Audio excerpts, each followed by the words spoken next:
청취자 여러분을 위한 오늘의 심층 분석 시작합니다.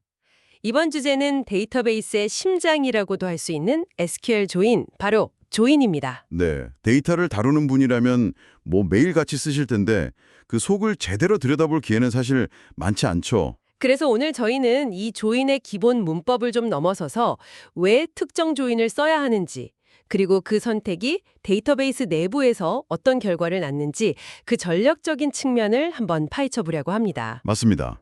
이번 시간의 목표는 단순히 조인 종류를 외우는 게 아니에요.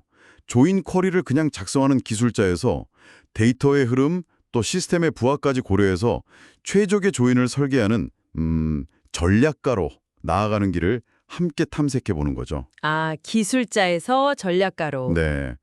이 묘한 차이를 이해하는 순간 쿼리 성능이 정말 눈에 띄게 달라지는 경험을 하시게 될 겁니다. 이게 어떻게 보면 초급자랑 중급자를 가려는 결정적인 분기점이랄까요? 좋습니다. 그럼 먼저 테이블을 연결하는 가장 기본적인 두 가지 규칙, 등가 조인과 비등가 조인부터 시작을 하고요. 그 다음엔 결과에 어떤 데이터를 남길지 결정하는 이너와 아우터 조인의 세계로 들어가 보겠습니다. 그리고 마지막에는 데이터베이스의 엔진룸을 확 열어젖히는 기분으로 우리가 번진 쿼리를 실제로 처리하는 세 가지 핵심 알고리즘까지 깊이 있게 살펴보겠습니다. 준비되셨나요? 그럼 가장 근본적인 질문부터 한번 시작해보죠. 왜 데이터베이스는 굳이 데이터를 사원 테이블, 부서 테이블 이렇게 여러 개로 나눠서 저장하는 걸까요? 그냥 한 곳에 다 모아두면 이런 조인 같은 복잡한 걸 할 필요도 없을 텐데요. 그거 아주 좋은 질문입니다. 그 이유는 바로 정규화라는 개념 때문인데요. 간단히 말해서 데이터 중복을 최소화하고 그래서 데이터의 일관성을 지키려고 하는 거거든요. 데이터의 일관성. 네, 만약에 모든 사원 정보에 부서명, 부서 위치 이런 정보를 다 넣어둔다고 생각해 보세요. 부서 위치가 한 번 바뀔 때마다 수백, 수천 명의 사원 데이터를 일일이 다 수정해야 하겠죠. 아, 상상만 해도 끔찍하네요. 그렇죠. 완전 대참사가 벌어지는 거죠. 이렇게 데이터를 분리해두고 필요할 때만 연결해서 쓰는 것. 그 연결 작업이 바로 조인의 본질입니다. 아하, 그러니까 조인은 데이터를 효율적으로 관리하기 위한 뭐랄까 필연적인 과정이군요. 그럼 그 연결의 가장 기본 규칙이라는 등가 조인, 이퀴 조인은 뭔가요? 이름에서 뭔가 등호가 떠오르긴 하는데요. 정확합니다. 이름 그대로 등호, 즉 이코라를 사용해서 두 테이블의 컬럼 값이 정확하게 일치하는 행들만 짝지어주는 방식이에요. 아마 데이터베이스에서 일어나는 조인의 한 90% 이상은 이 등가 조인이라고 보시면 됩니다. 90%나요? 네, 사원 테이블의 부서 아이디랑 부서 테이블의 부서 아이디가 같은 것들만 연결하는 가장 직관적이고 흔한 방식이죠. 이번에 분석 자료를 보니까 이 등가 조인을 쓰는 문법이 두 가지가 있더라고요. 예정부터 쓰던 외열절의 조건을 쓰는 방식이랑 요즘 표준이라는 이너 조인 온 구문이 있던데 왜 후자를 더 권장하는 건가요? 결과는 똑같던데요? 네, 결과는 같죠. 하지만 코드의 가독성이랑 유지보수성에서 정말 하늘과 땅 차이입니다. 아, 가독성이요? 운절에는 테이블을 연결하는 조건만 명시하고 웨어절에는 연결된 결과에서 데이터를 걸러내는 조건을 명시하도록 역할이 명확하게 분리되거든요. 아, 역할의 분리. 네. 이렇게 하면 나중에 다른 사람이 코드를 보거나 아니면 본인이 몇 달 뒤에 다시 보더라도 이 부분은 연결 로직, 저 부분은 필터링 로직이구나 하고 바로 파악할 수 있는 거죠. 그렇군요. 코드가 길고 복잡해질수록 그 차이가 어마어마하겠네요. 맞습니다. 단순한 스타일 차이가 아니라 협업을 위한 중요한 약속 같은 거죠. 알겠습니다. 그런데 만약 정확한 일치가 아니라 어떤 범위 안에 들어가는 데이터를 연결하고 싶을 땐 어떻게 하죠? 예를 들면 직원의 연봉에 따라 성과 등급을 매기는 경우 같은 거요. 바로 그럴 때 비등가 조인, 넌 EQ 조인이 등장합니다. 등호 대신에 비트윈이나 APU 등 같은 비교 연산자를 쓰는 거죠. 아, 범위를 지정해서. 네, 말씀하신 것처럼 사원 테이블의 급여가 급여 등급 테이블에 정의된 최소급여랑 최대급여 사이에 있는지 이걸 보고 등급을 부여하는 게 아주 전형적인 예시입니다. 아, 그럼 점수로 학점을 매기거나 고객의 구매 금액으로 VIP 등급을 나누는 것도 다 같은 원리겠네요. 맞습니다. 그런데 여기서 실무에서 겪기 쉬운 아주 골치 아픈 실수가 하나 있어요. 어떤 거죠? 예전에 한 주니어 개발자분이 급여 등급 테이블을 만들 때 한 등급의 최대급여랑 다음 등급의 최소급여 사이에 딱 1원의 공백을 남겨둔 적이 있어요. A등급이 5천만 원까지, B등급이 5,001만 원부터 시작하는 식으로요. 어이쿠, 그럼 정확히 그 1원 사이에 있는 연봉을 받는 사람은 아무 등급도 못 받겠네요. 그렇죠. 몇 달 동안 회사에서 가장 연봉이 높은 임원 한 분이 시스템상에 무등급자로 조회가 됐는데 아무도 몰랐던 거죠. 이런, 그러다가 연말 보너스 정산 시즌에 발견돼서 아주 난리가 났었습니다. 하하, 정말 생생한 이야기네요.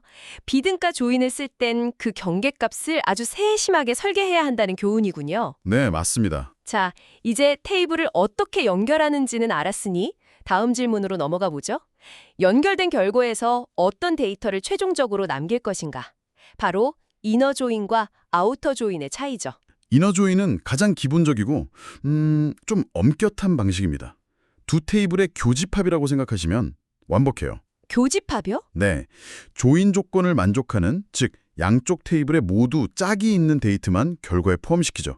예를 들어 사원 테이블과 부서 테이블을 조인했을 때 아직 부서 배치를 못 받은 신입사원이 있다면 그 사원은 결과에서 그냥 빠져버립니다. 바로 그 지점입니다. 현실에서는 오히려 부서 배치를 받지 못한 사원 명단을 뽑아야 할 때가 더 많잖아요. 그렇죠.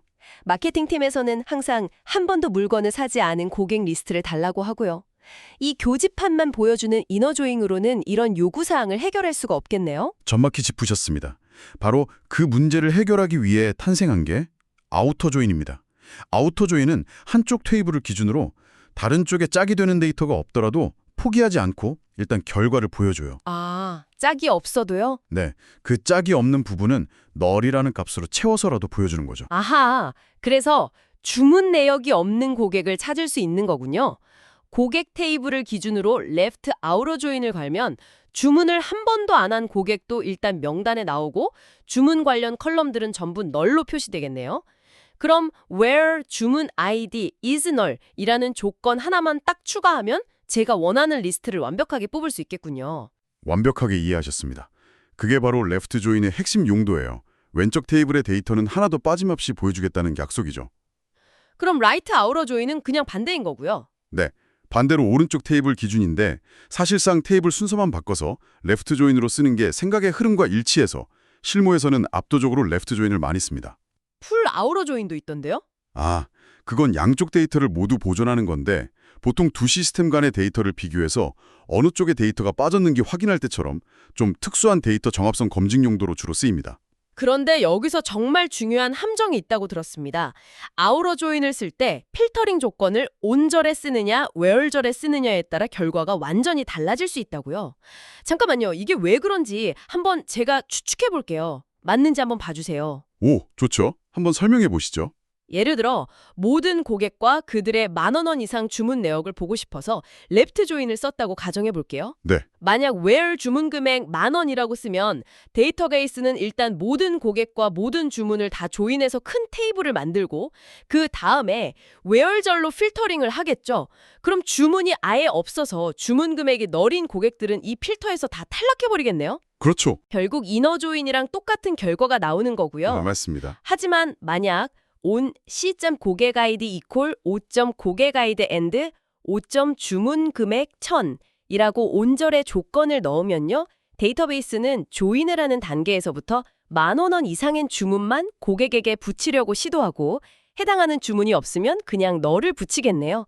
레프트 조인의 약속, 즉 왼쪽 테이블의 모든 데이터를 보여준다는 원칙은 그대로 지켜지고요. 이 사고 과정이 맞나요? 와, 정말 훌륭합니다. 데이터베이스의 내부 처리 방식을 정확하게 그려내셨어요.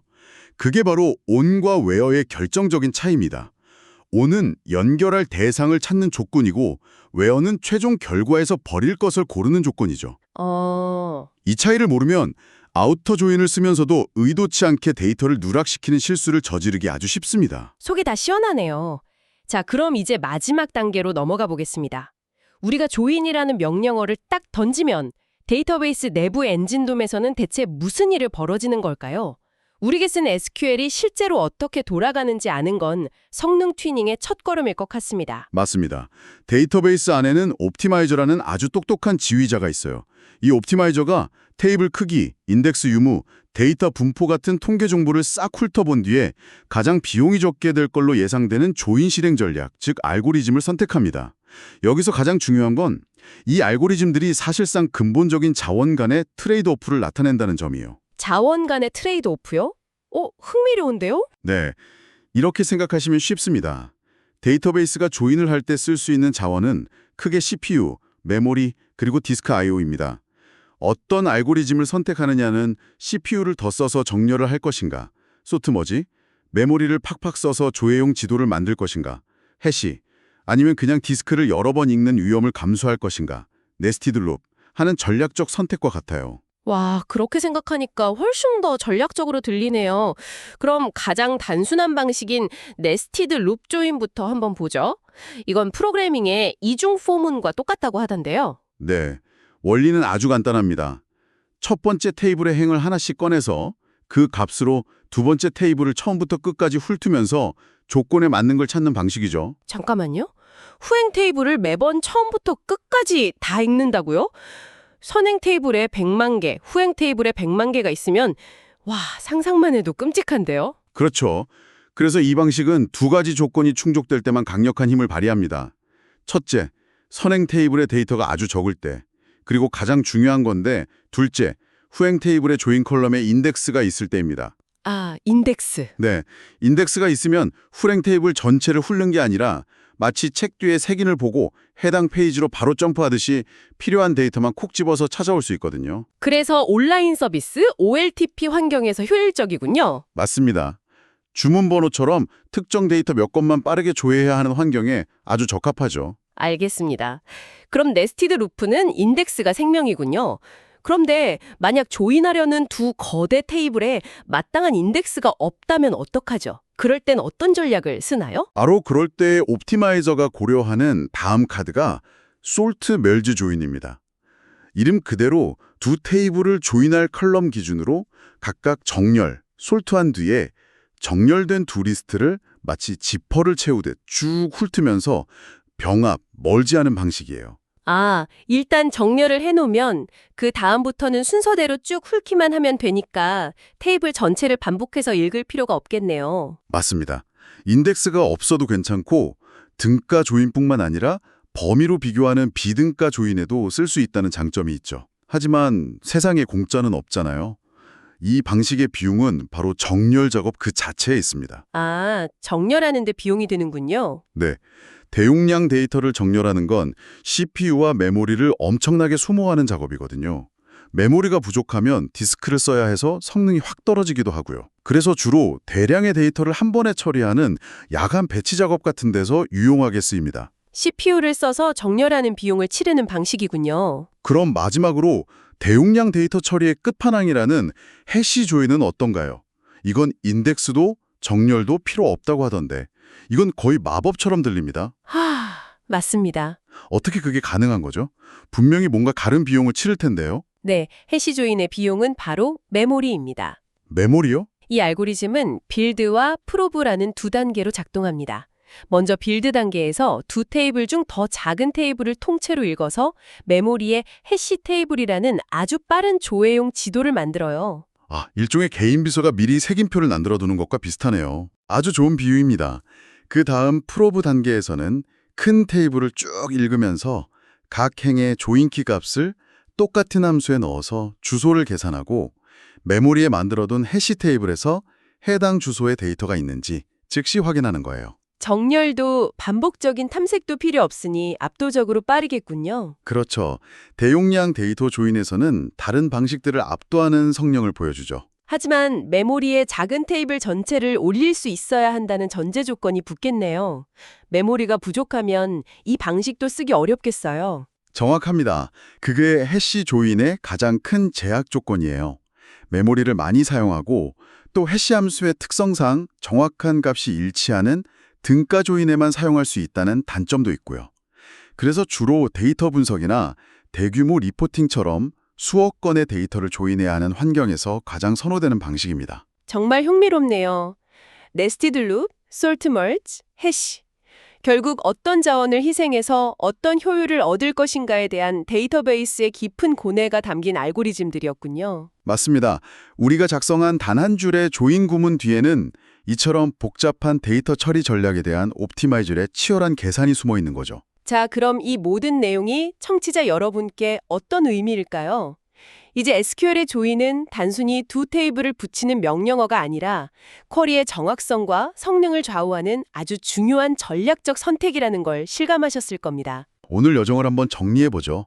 등가와 비등가는 어떤 규칙으로 행들을 짝지을지 결정하는 기준이고요. 네. 이너와 아우터는 그렇게 짝지어진 결과 중에서 최종적으로 어떤 범위의 데이터를 남길지를 결정합니다. 그리고 네스티드 룹, 소트 머지, 해시는 그 결정된 작업이 데이터베이스가 어떤 내부 전략으로 실행할지를 결정하는 알고리즘이죠. 이 세 가지 차원을 모두 이해할 때 비로소 조인을 제대로 사용한다고 말할 수 있습니다. 여기서 청취자 여러분이 더 깊이 생각해 볼 만한 질문을 하나 던지면서 마무리하겠습니다. 오늘 자료에 exist나 not exist 구문으로 구현되는 세미조인이나 엔티조인이라는 논리적 패턴도 언급이 됐었는데요. 만약 여러분이 최근 6개월간 구매 이력이 있는 고객의 고객 정보만 필요하다고 가정해 봅시다. 이 경우 고객 정보 외에 주문 테이블의 데이터는 전혀 필요가 없죠. 그렇죠. 존재 여부만 확인하면 되니까요. 네. 단지 구매 이력의 존재 여부만 확인하면 됩니다. 이런 상황에서 굳이 이너 조인을 써서 불필요한 주문 데이터까지 모두 가져와서 처리하는 것보다 익스스트를 사용하는 것이 왜 더 효율적인 선택일 수 있을까요? 데이터베이스 엔진 입장에서 어떤 작업이 생략될 수 있을지 한번 상상해 보시면 조인 최적화에 대한 더 깊은 통찰을 얻으실 수 있을 겁니다.